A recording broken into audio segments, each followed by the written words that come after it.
Welcome to Channel 6 Nightly News. I'm Veronica Corningstone. There's been an E. coli outbreak in the Tri-County area, officials say.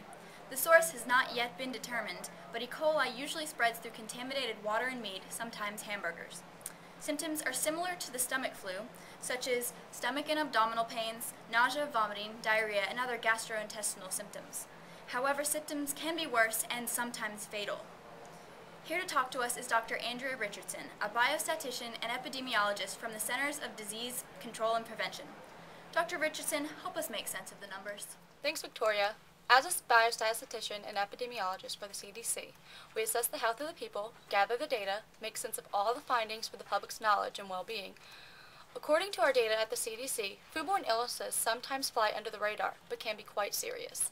About 250 diseases can be transmitted through food and can cause about 9,000 deaths a year. E. coli infections are one of the most common of those foodborne illnesses. E. coli, a bacteria pathogen that can be spread from contaminated water, agricultural crops, meat, as well as products like peanut butter and your spinach. It is very important for us at the CDC to know when an E. coli outbreak occurs and the rates of diseases that are higher than the normal endemic rates. This alerts us to a problem and can allow us to prevent more infections by recalling the contaminated product or properly inform the public about the health issue. Our biomedical scientists at the CDC believe that this outbreak may be due to some ground beef and that has been distributed to numerous grocery stores and fast food restaurants. E. coli infections are not due to your hereditary. As some of you may know, genetics is only 25% of your health status. However, 15% is your environment, and 10% is our access to medical care, and 50% is purely behavior. This means that if your environment, such as the food and water in our area, is contaminated, and your behavior dictates where you choose to get your food and what you eat, you have an increased risk. Then, if you have poor access to the medical care, the infection may not be identified and reported properly, which then makes others at risk for a lack of proper awareness of the contamination. A big part of public health is knowing the people, the culture, and being able to effectively communicate health issues and prevention to them. Thank you, Dr. Richardson. I'm sure we can all benefit from that information. Next, we have Betsy Lynn, a citizen of the general area. She speaks about her concerns upon hearing about the outbreak of the E. coli contamination. Well, I heard about the outbreak, and it certainly makes me nervous because I have kids, I have a family, and we have to eat and drink, If we didn't know what food is contaminated, how are we supposed to know what to eat?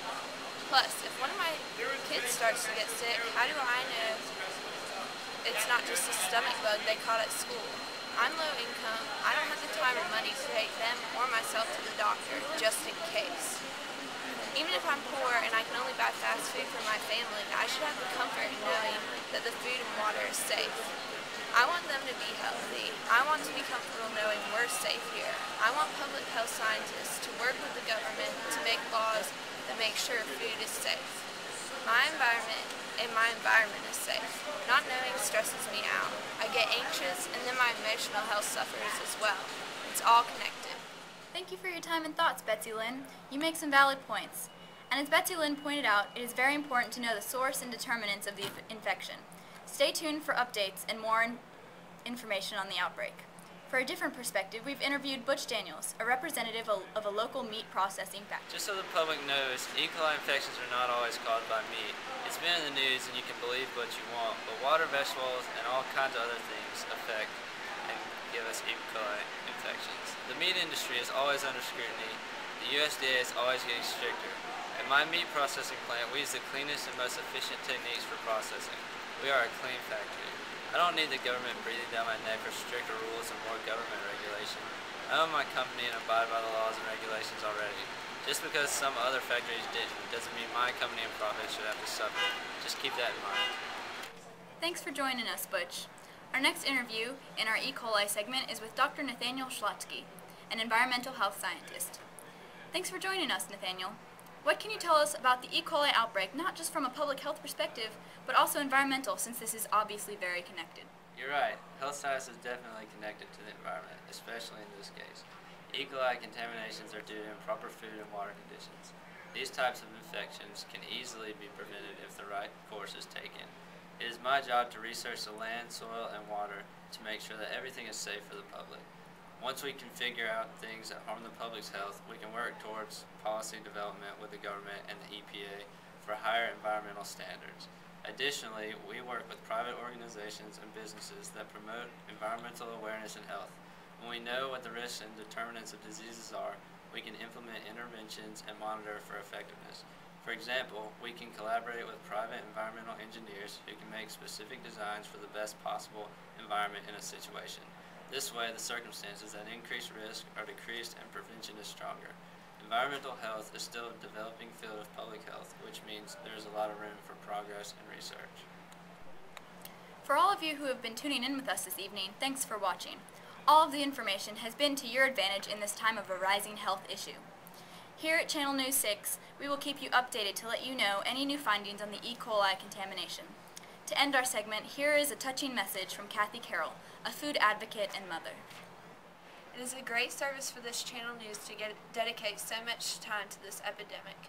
5 years ago, my son was 3 years old. He never made it to his 4th birthday.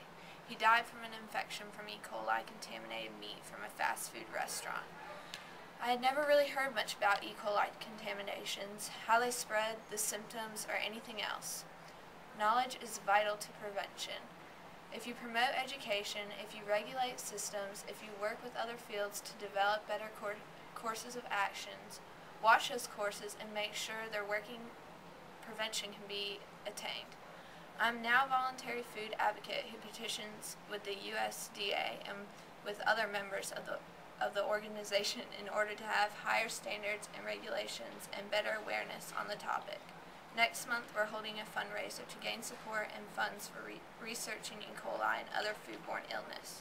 Please come and support us because every penny helps and every person who is aware can help too. Thank you.